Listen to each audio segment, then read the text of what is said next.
નમસ્કાર દર્શક મિત્રો, હું છું એડવોકેટ સોનલ બારિયા. આપ સર્વનું સ્વાગત છે મારી ચેનલ લીગલ વિજ્ઞાનમાં. દર્શક મિત્રો, એક મિત્રનો પ્રશ્ન છે કે મારા પિતાનું અવસાન હાલમાં જ થયેલ છે અને અમારું ગામ જે અમે વસવાટ કરીએ છીએ એ બીજું છે અને અમારી જે જમીન છે એ બીજા ગામમાં આવેલી છે. તો હવે અમારે જ્યારે વારસાઈ કરવાની છે તો અમારે જે ગામની અંદર જમીન આવેલી છે ત્યાં આગળ અમે પેઢીનામું બનાવવા ગયા તો એ તલાટીએ પેઢીનામું બનાવી આપવાની ના પાડી છે. તો એ કહે છે કે તમે જ્યાં રહો છો ત્યાંથી તમે પેઢીનામું બનાવીને લાવો. તો શું અમારે ખેતીની જમીન અંદર વારસાઈ કરવાની છે તેમ છતાં પણ અમે જે ગામમાં રહીએ છીએ ત્યાંથી પેઢીનામું બનાવી લાવવું પડે? તો ચાલો દર્શક મિત્રો, આ જે પ્રશ્ન છે તેને આજે આપણે સમજીએ. તો દર્શક મિત્રો, પેઢીનામાનો મતલબ શું છે એ પહેલાં સમજીએ.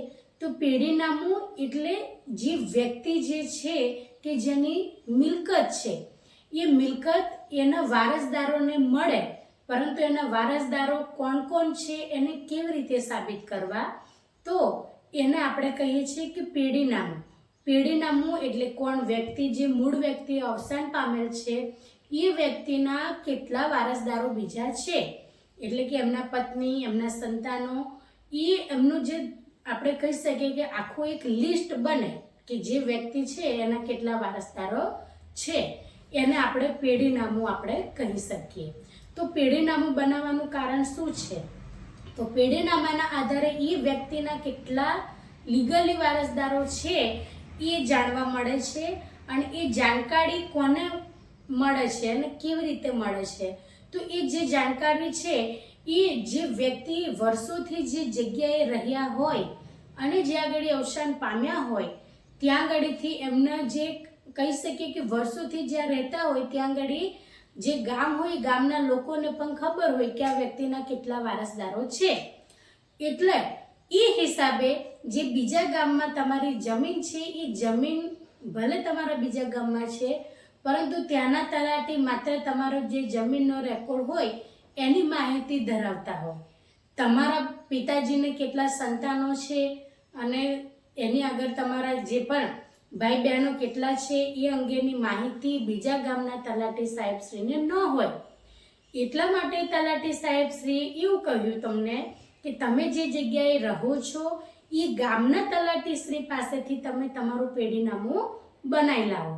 તો આ એમને યોગ્ય માર્ગદર્શન આપ્યું છે, કારણ કે તમે જે ગામની અંદર વર્ષોથી વસવાટ કરતા હોય એ ગામના લોકો એ તમારો જે પણ કૌટુંબિક જે આંબો છે એના વિશેની સંપૂર્ણ માહિતી ધરાવતા હોય છે કે ભાઈ આ છગનભાઈ છે તો છગનભાઈને કેટલા દીકરા દીકરીઓ છે, કેટલા પરણાવી દીધા છે, કેટલા કુંવારા છે, કારણ કે ત્યાં તમે બધાની વચ્ચે રહો છો એટલે બધાને બધી જ માહિતી હોય.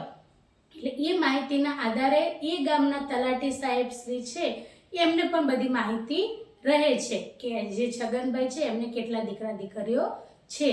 એટલે આ રીતના આપણે એવું કહી શકીએ કે લીગલી જ્યારે પેઢીનામું બનાવવામાં આવે છે ત્યારે ગ્રામીણ વિસ્તારની અંદર આવા સંજોગો ઊભા થાય ત્યારે જે જગ્યાએ વ્યક્તિ વસવાટ કરતો હોય ત્યાંના તલાટી સાહેબશ્રીને વધુ માહિતી હોય છે.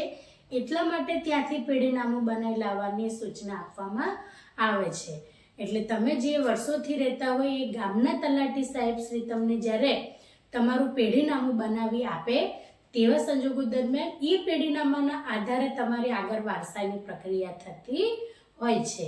એટલે દર્શક મિત્રો, જ્યારે તમે પેઢીનામું બનાવવાનો વિચાર કરો છો કે મારે પેઢીનામાની જરૂર છે, ત્યારે જો આવી પરિસ્થિતિ હોય ત્યારે એક જે બાબત છે એને હંમેશા ધ્યાનમાં રાખો કે તમે જે જગ્યાએ વર્ષોથી રહો છો એ જગ્યાના જે તલાટી સાહેબ શ્રી હોય એમના દ્વારા તમારું જે પેઢીનામું છે એ બનાવી આપવામાં આવી શકે છે.